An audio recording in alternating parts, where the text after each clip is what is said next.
There's things that work and there's things that just don't. Whenever I phrase or do something, I have to be able to say the things. And I'm just gonna find things that work for me and I wanna tell a story.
Kaz Rodriguez is back. Yeah, thanks for having me back.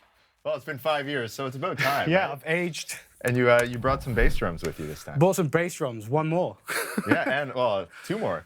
Let's not talk about this one. No, I'm joking, no. Yeah, 2 more. There's a lot of bass drums. Yeah, that's great, man. Great to have you back. Thanks for having me. And to all of you out there watching, please welcome Kaz back to Drumeo for the first time since, I think it was 2018. 2018. Yeah. And I was in London.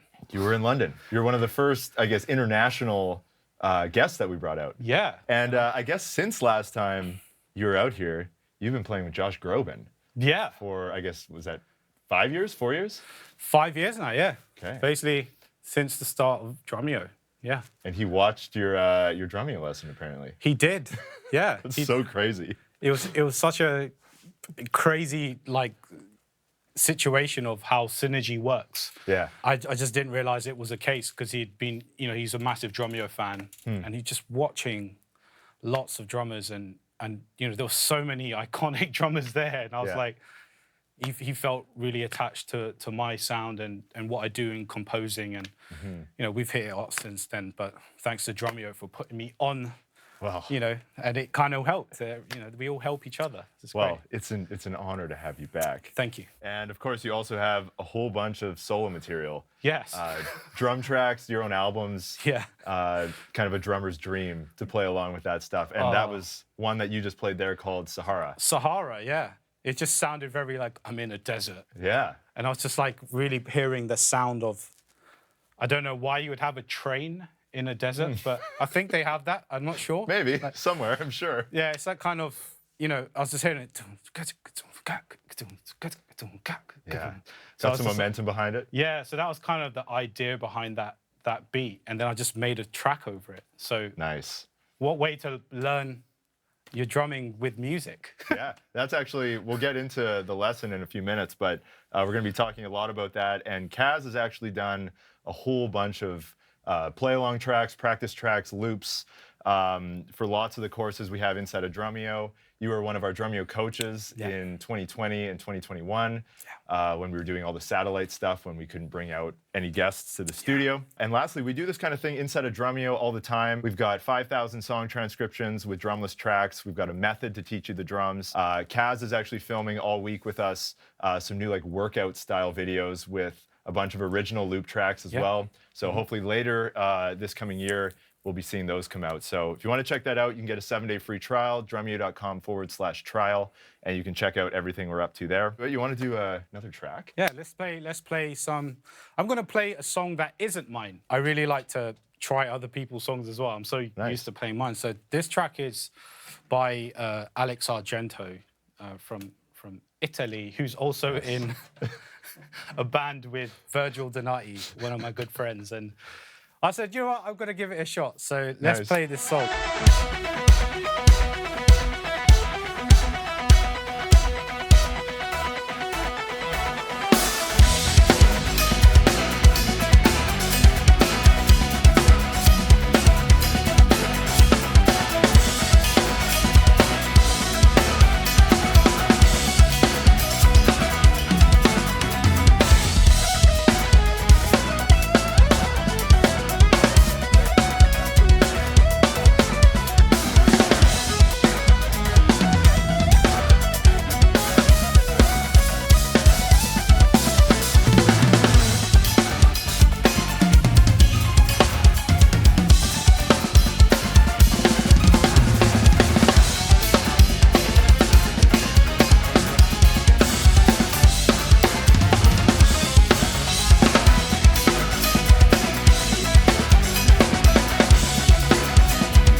crazy track.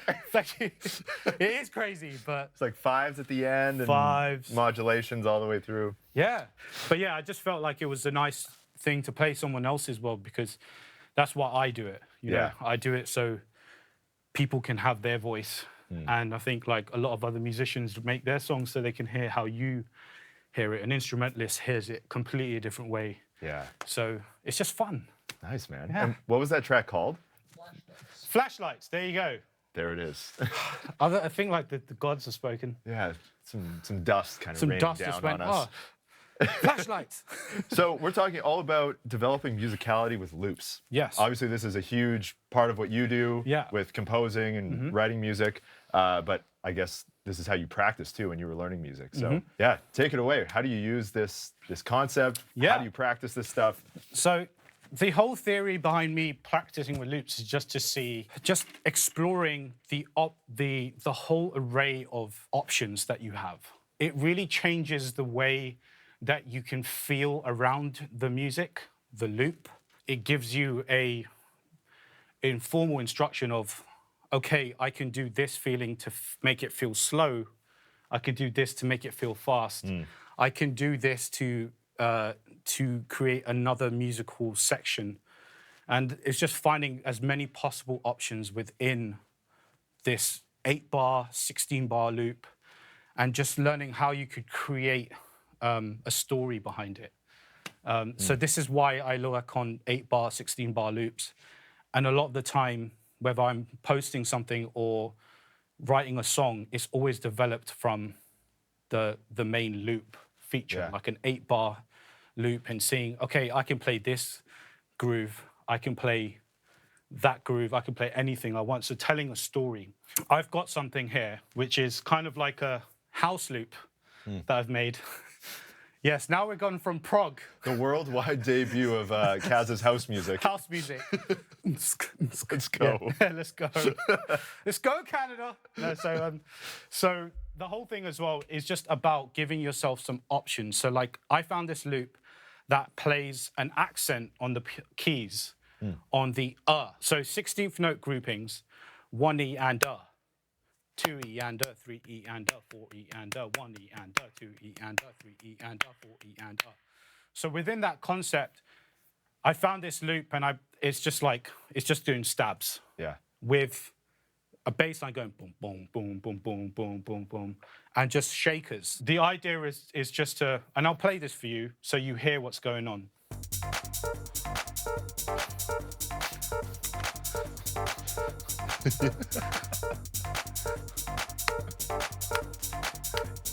One E and a 2E and a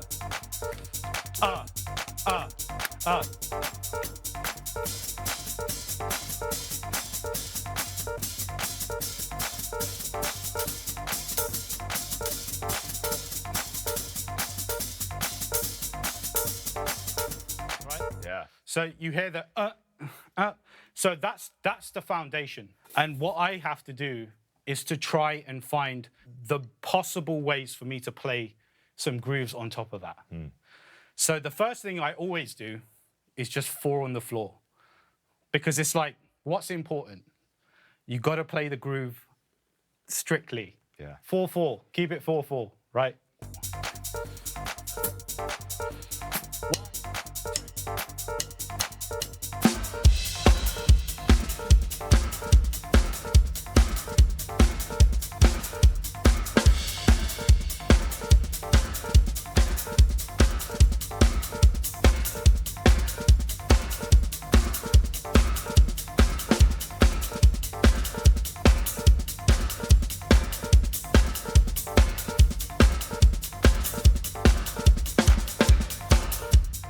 Simple.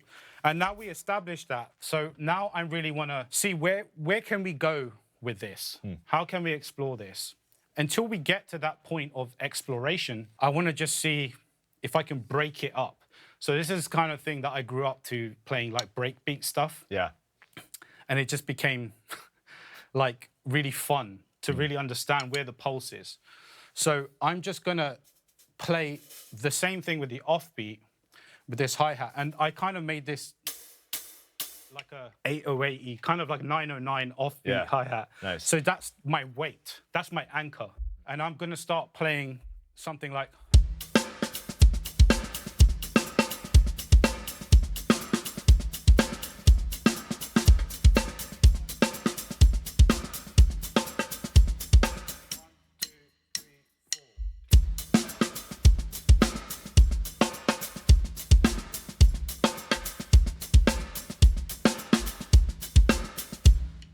That's something I like. I grew up to a lot of electronica music when I was a kid in London, and a lot of the underground stuff like garage, or don't know how you guys say it, garage. There you go. Garage Welcome to the Great music. White North. Yeah, garage. We say garage, mate. Garage electronica. So like, and just those kind of sounds was just really inspiring because it was like a different movement in terms of a lot of that culture of playing live drum and bass, and like people like Mark Giuliano, Zach Danziger, all those guys really loved that London culture. So this is kind of the sort of thing that I would have played on top of it. So.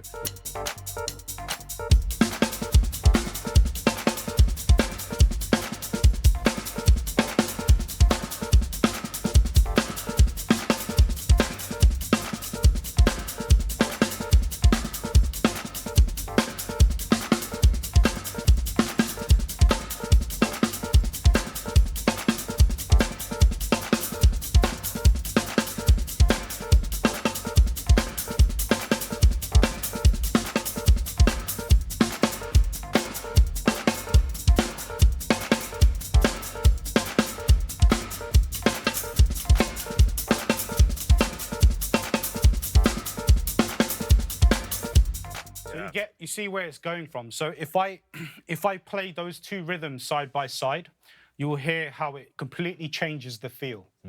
So if one has flow and the other one has break, it makes you want to dance a different way. We do it side by side.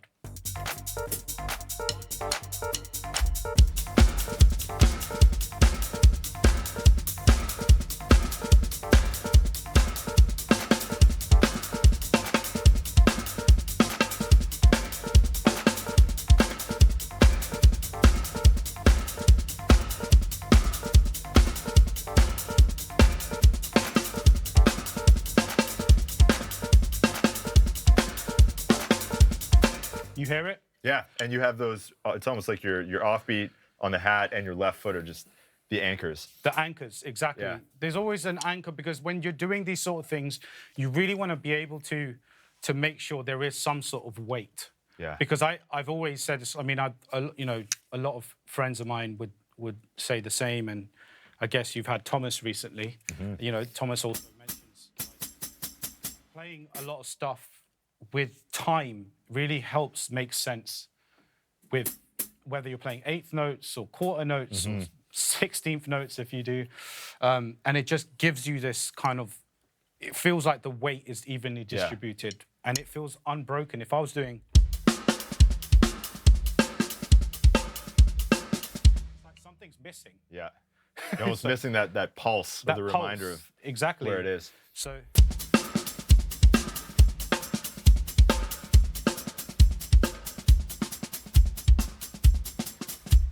Even quiet dynamics, that this does something. Yeah. It's that. The gold dust. The gold dust. Again, now putting that into place and playing something different, and when you start to go into electronics, for example, I have some triggers on the kick and both my snares.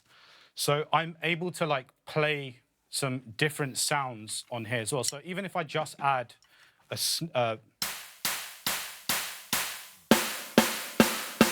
hear that. So if I add this with this whole loop, it's going to like feel even more whole. Yeah. So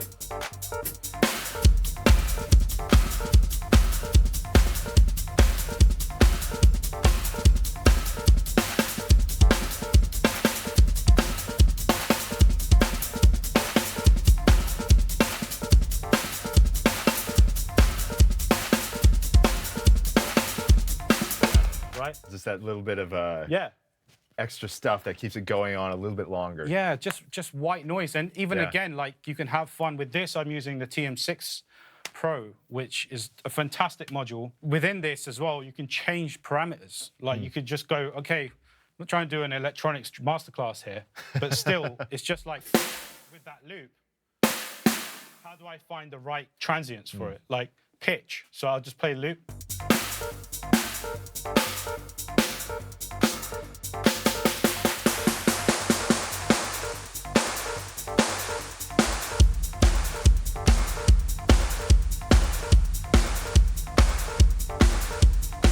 I'm just playing kick and snare, but that sound is just giving me inspiration. It sounds like even that pitch change gives it such a darker vibe. Yeah. You know? It's darker, so then you know where you want to go with that in the music. Yeah. So that's the kind of way of me exploring in that world. But if I start to go into other territories, like now we're going free, that's the point where you find several grooves and just improvise and find phrasing. So a lot of the time when I play, I like to improvise and kind of talk.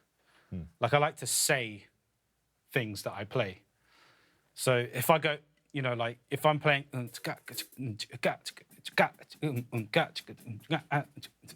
like it sounds like weird. Yeah. It's like, is this guy speaking English? I'm like, yeah, you know, you just go to boom de gat. Do that thing. You know. Only drummers will understand you. And if you say it, you can play it. And I've always been, whenever I phrase or do something, I have to be able to say the things. It helps me know where I can play and shape. We're creating shapes within this. So I'll play the loop now. Gonna find things that work for me, and I want to tell a story. And I will play, but I want to see your reaction. Okay. He's gonna go. No, he's not gonna do that. He's gonna do the opposite. He's gonna What be are like, you doing? Not that. So.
So for me, in that, like the hi-hat was the anchor. Yes. The whole way through. It's almost like you're improvising with your kick and snare and kind of dancing around the time. Yes. But that's the thing that's like holding the time in place. This is it. Yeah.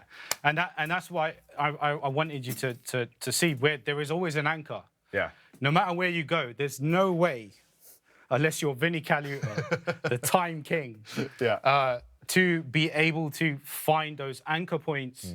And it's always something. Something is playing in the background. Even if it's in a loop, you hear the shaker, there is an anchor there to support you playing something. So it's always been a thing that works for me in that perspective of loop exploration. Yeah.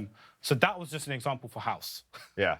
But I think that, like, Yeah. for anyone out there who's practicing with loops or whatever, Yeah. I think that's a concept that you can apply to anything. Anything. You know, just keeping it at least one limb, keeping that going because your singer probably wants to hear it, your bass player wants to hear it. Absolutely. No, I'm not trying to make you go, well, I can play this broken beat. Yeah. You know, it's not about that. It's about exploring. Like being a vocalist, if you're going to practice scales, you know, we have rudiments.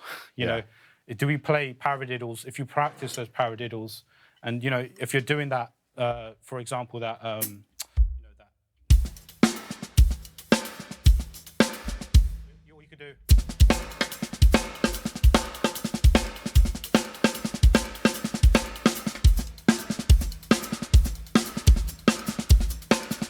All that sort of stuff. It's like, again, I don't need to teach you that, but it's the same thing. It's like I'm finding ways that makes me feel like you know. Yeah, because if you're playing a tune with an artist or on a gig or whatever, and any context outside of like a drum solo, I mean, it just becomes nonsense. Oh, it does. And like the audience can't relate to anything. Oh yeah. Unless there's like one drummer in the audience, but oh yeah, there'll be the odd drummer that goes, dude, that like hemi demi fremi semi hemi nemi drummy quaver that you played. It was sick. It was sick on that 19th bar. Not even the 18th bar. When you 19th. go to the Josh Groban gig and you and Kaz do it. That's how you get it. You got to do that. That exactly like that. I do this again with the Josh thing. It's very simple. Like for me to play stuff like this is important for me.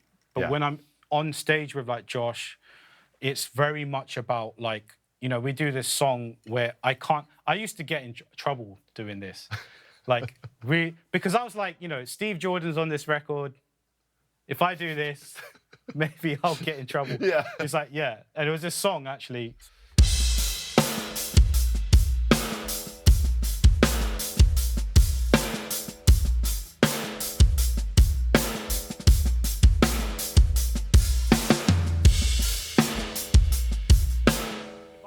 That's what's supposed to happen. What I used to do is...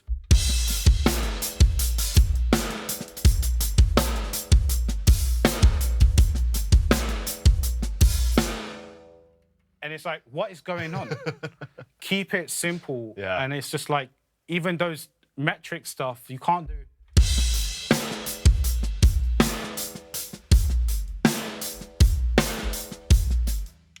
You lose everybody. It's just keep the pulse. Yeah, keep it and moving forward. that's the goal. And again, that's why when you play with loops, you're learning to play with music. And when you are playing in gigs, you're playing with tracks. Most of the time, you're going to be playing with backing tracks, which have backing vocals and percussion and stuff like that. And then you're just going to have to learn to be in the ecosystem. Like my musical director, you know, a fantastic musical director, Tarek Akoni, he always says, you live in the architecture of the music. Like, you could be a fusion guy. Yeah.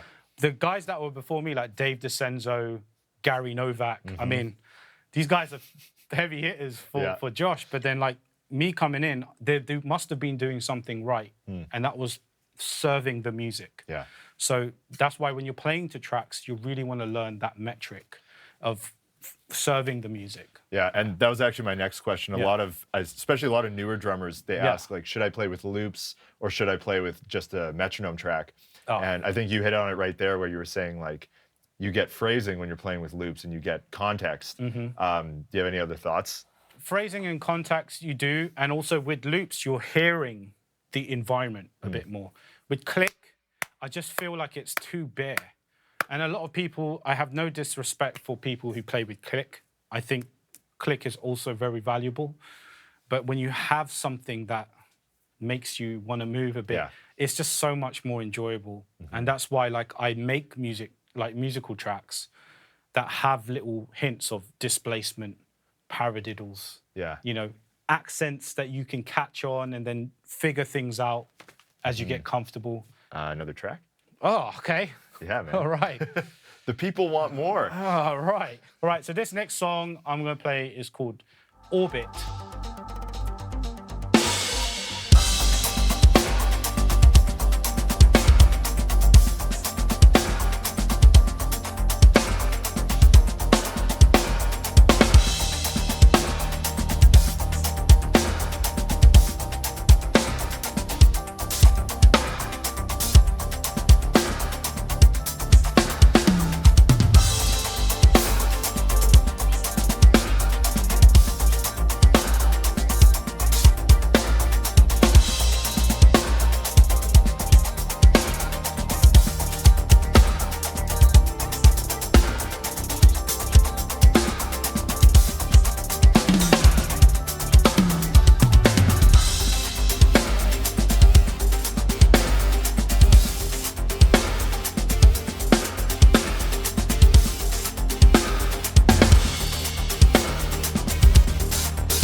Nice, man.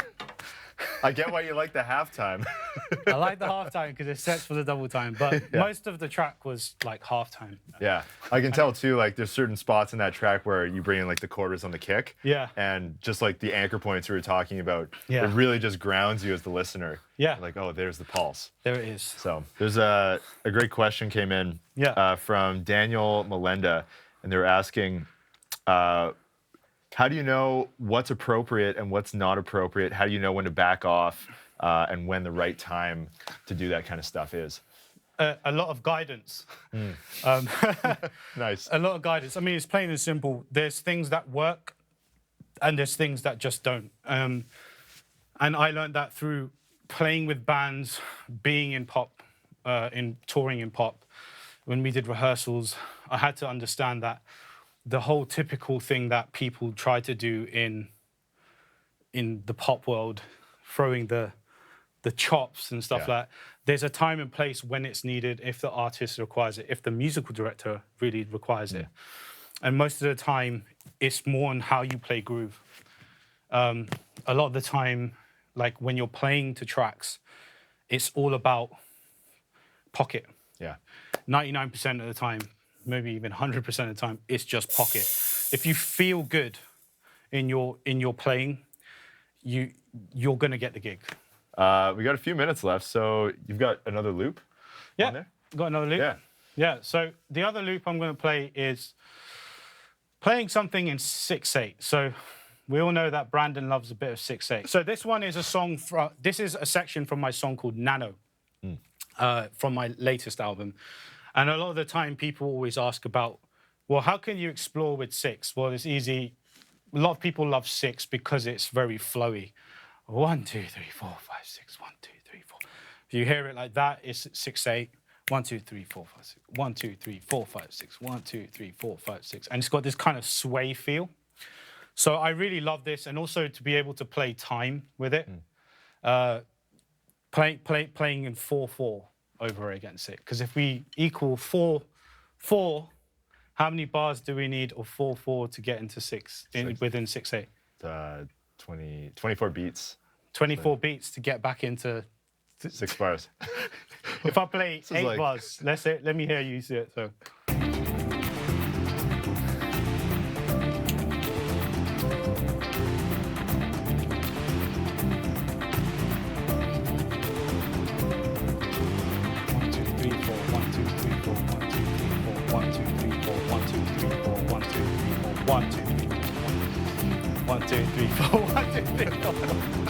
What is math class?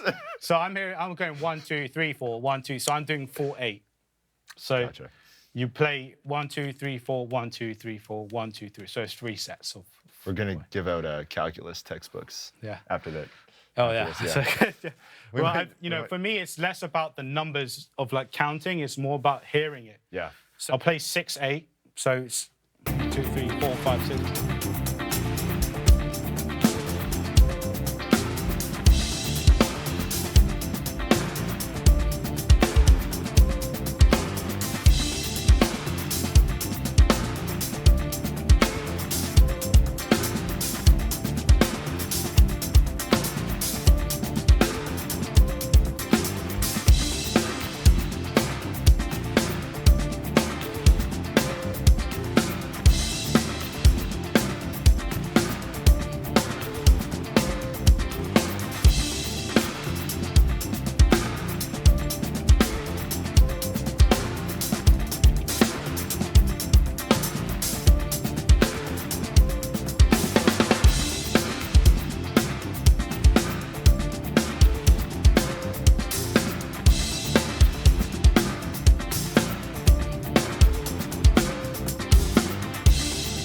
That loop is, again, something that you can explore with 6/8 and 4/4. And that's something I really love doing in my songs. Nice. Throwing a bit of the 4 with a 6. Yeah. And you'll hear a lot of that in, one of my other songs, Hero. But, like, this is an exploration of doing it. So when you're playing and free-floating with it, again, getting used to as much exploration as possible, starting from the basic, from 6, then find all the options you could play in 6. So like 6/4 or like halftime 6. Yeah. instead of doing to cat to cat, maybe do a punk rock. See if that works. Yeah. Doing cat to cat. And I used to remember that when the System of a Down track, what was it? Toxicity. Yeah. You know, or Chop Suey. Chop Suey. Yeah. And I was like, wait, that sounds like it. So I would just go with like.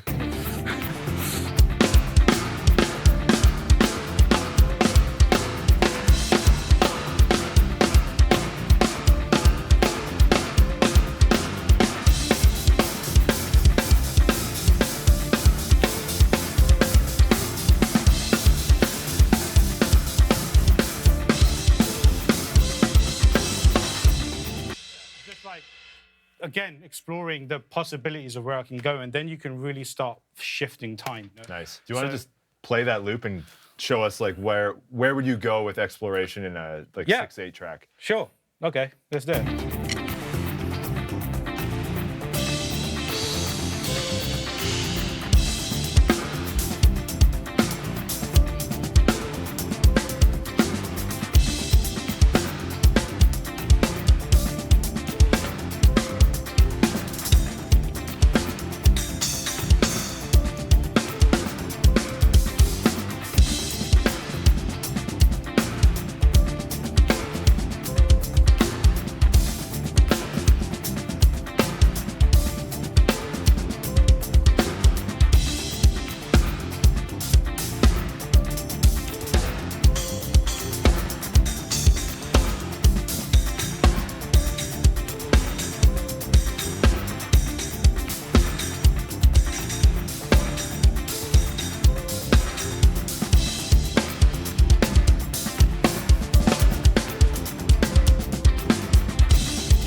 Yeah, like I heard you went to like a 3/4 feel. Yeah. You went to like the dotted quarter, like halftime kind of thing. Yeah. Shuffles, like so much. It's just so much to explore, and that's just a hair.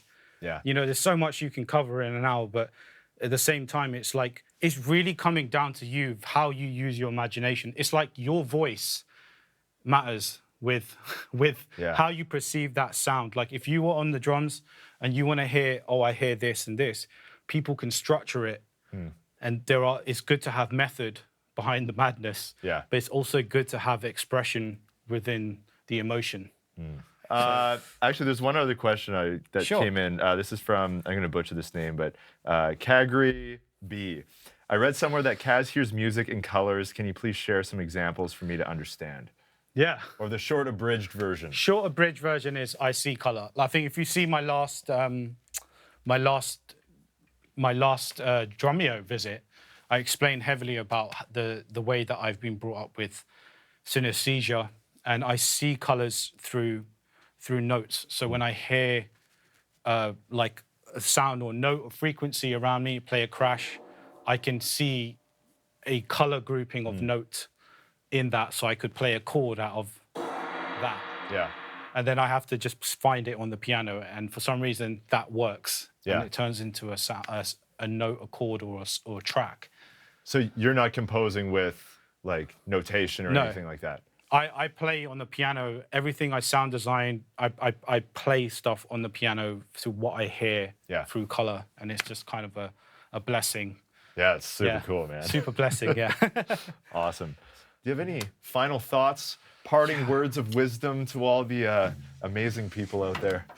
So the thing that I would say, as like last time, again, is just be you, be yourself.